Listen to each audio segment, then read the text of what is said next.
In this video, I'll show you how to delete commits on GitHub. Deleting commits on GitHub means removing changes from your repository history. This can be useful if you committed the wrong files, added sensitive information by mistake, or want to clean up your project history before sharing it.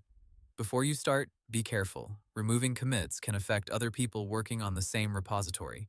If you are collaborating with a team, it is best to tell them before changing shared history.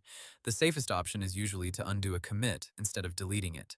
To do this, open your terminal inside the project folder and run git revert commit dash id replace commit id with the actual commit hash you want to undo.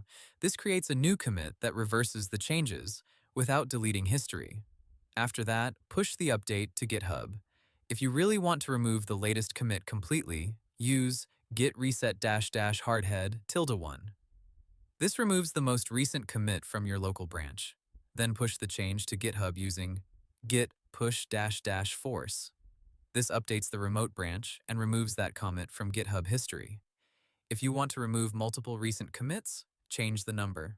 For example, git reset dash dash hardhead tilde3. This removes the last 3 commits from your local branch. Then use force, push again. For older commits, you can use interactive rebase.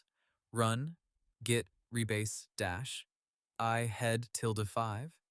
Then change the word pick to drop next to the commit you want to remove. Save the file, close the editor, and then force push the updated history.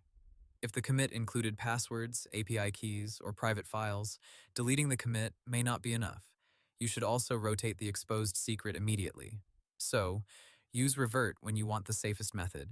Use reset or rebase only when you understand the risk and need to rewrite commit history.